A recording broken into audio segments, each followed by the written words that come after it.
When the devil refused to do sajda, when shaitan refused to do sajda, Allah told him, you have no right, it's not right for you to be arrogant here.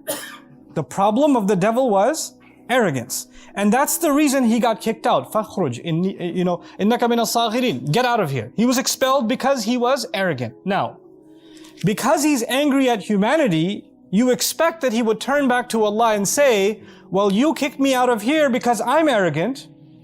I'm going to prove to you that they're arrogant. So they don't deserve this place either. But instead of telling Allah, oh, you think I'm arrogant? Let me show you how arrogant they are. He said, you think I'm arrogant? Once I'm done attacking them, I will prove to you, not that they're arrogant, but they're not grateful. لَا تَجِدُ أَكْثَرَهُمْ شَاكِرِينَ. So it's a switch. The switch is, if the complaint against the devil is that he's arrogant, then he should prove that I'm not that different from these guys. Look, they're arrogant too. But no, he says, I will prove that they are ungrateful. What Quran has done so strategically and so wisely here is that's actually shown us something. The opposite of arrogance, we think the opposite of arrogance is humility in the dictionary. The opposite of arrogance is what? Humility. But in the Quran, the opposite of arrogance is gratitude. So Allah has taught us a new opposite, you see. And so what we're learning now is, it is impossible for a human being to be arrogant if they are grateful. And if they are grateful, there's no way arrogance will hurt them. And the fact that arrogance occurs, that can only be a manifestation of a lack of shukr. If shukr was there, there's no way that would have happened. So that's the first important thing. When someone says, hey, at least I'm not arrogant, well, from the Quran's definition, don't just think about arrogance as someone who thinks very highly of themselves, or is full of themselves, or is mean towards others. You and I have to check ourselves, how grateful are we? Because if gratitude is missing, then arrogance is there. Because these are opposites in the Quran now. These have been placed against one another. The next thing that's important here, I kept telling you, shaitan comes from 4 directions. And now we're learning, if his attack is successful, what's the goal? The goal is not for human beings to make a mistake. That's not his goal, that's not enough. Because Allah created the human beings programmed to make mistakes. كُلُّ بَنِي آدَمْ خَطَّاؤُونَ. All children of Adam keep on making mistakes. That's what we do. Human beings are not made perfect. We're not angels. We have choice. We have shortcomings. As a matter of fact, I kept telling you, even when we do good deeds, they have shortcomings. Even when we make salah, it's not perfect. Even when we recite Quran, it's not perfect. Even when we do hajj, it's not perfect. When we fast, it's not perfect. So we're imperfect by definition. So the fact that we have mistakes is no surprise. The devil's mission is not to get us to make a mistake. The devil's mission is clear in this ayah. Once I attack them from these directions, I will prove to you that they are not grateful. If he can get gratitude out of us as a result of our mistakes, then he's successful. That's actually his goal, to remove the sense of appreciation of Allah and to do things out of the appreciation and the shukr to Allah, our optimistic, feeling towards Allah. If you think about our relationship with Allah, for so many people, their relationship with Allah is based on fear. If you don't pray, Allah is going to burn you. If you don't do this, Allah is going to punish you. Your first impulse of your relationship with the one who made you is that you should be afraid of Him. And though fear is a part of my relationship with Him, the most powerful force inside me that should make me do something for Allah, like pray, like eat halal, like do the right thing, like stay away from evil deeds, is actually gratitude. Allah has done so much for me, the least I can do is these few things. If He can get rid of that feeling, shukr, if He can get rid of shukr, then even if I'm obeying Allah, my heart is missing something.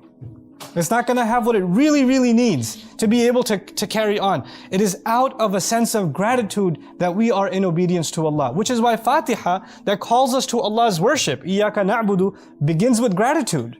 Alhamdulillah is where it begins, and then we get to worship. Because that sense of appreciation of Allah is what drives us more than anything else.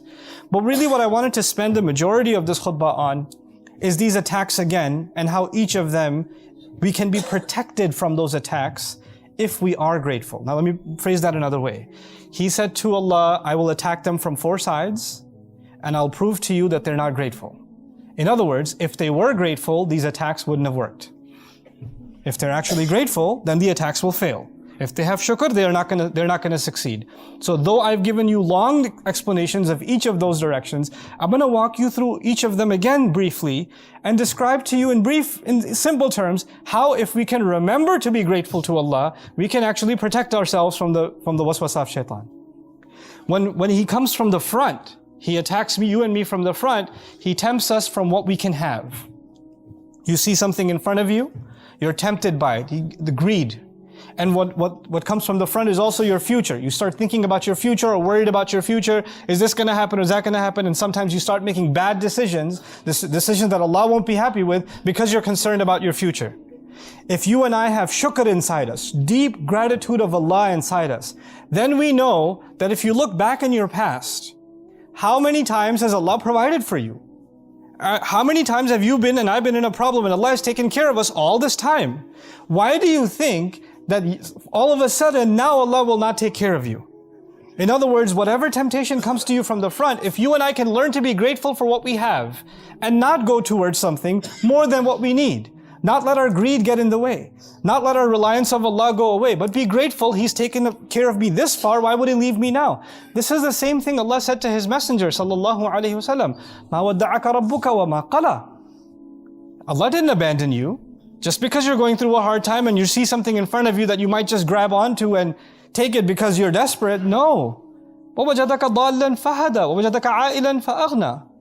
You were in desperate need. He provided you before. He reminds him. Your past should remind you how grateful we should be even in times of crisis, which is why this is the key here.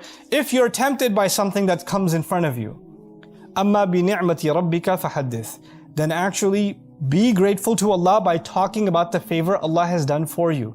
This is what Yusuf alayhi salam did. Yusuf alayhi salam was tempted by that minister's wife.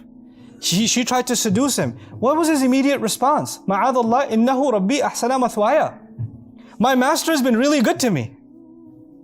First he sought Allah's protection and immediately he said, Allah has been good to me, meaning he was shakir, he was grateful immediately. And that protected him. If you can, you can acknowledge the favor of Allah on you, then the attacks that come from the front, you'll be able to stay away from them.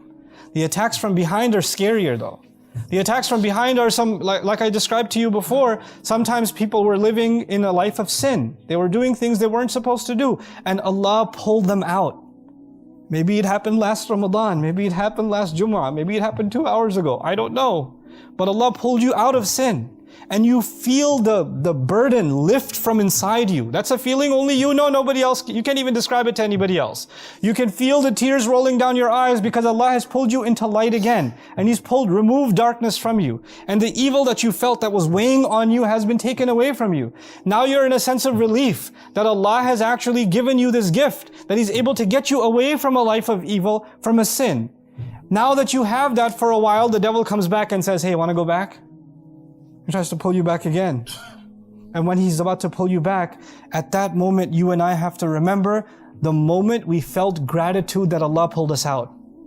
How grateful were we when Allah pulled us out the first time? A person has to forget that. They have to forget the moment they made tawbah. They have to forget when they felt that closeness to Allah or the relief that Allah gave them. They have to let go of that for the devil to be successful in pulling them back again, in tempting them again. But it is in those moments when he tries to pull you and attack you from behind that you and I have to remind ourselves of how Allah has given us the gift of guidance, how Allah has given us the gift of tawbah, the gift of repentance, so that whenever that same temptation, that same attack, because the devil knows, it worked last time, let me try it again, it'll probably work again on this guy. I tried the last 10 times it worked, the 11th time it should work too.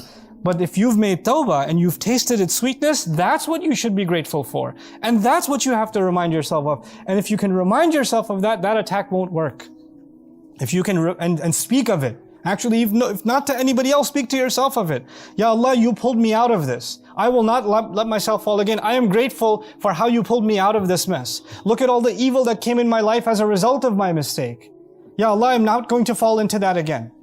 When you just even have that conversation with Allah, like I said, shukr isn't just a feeling. It has to manifest. And if that's the exercise you have to do, even talk to yourself, do it.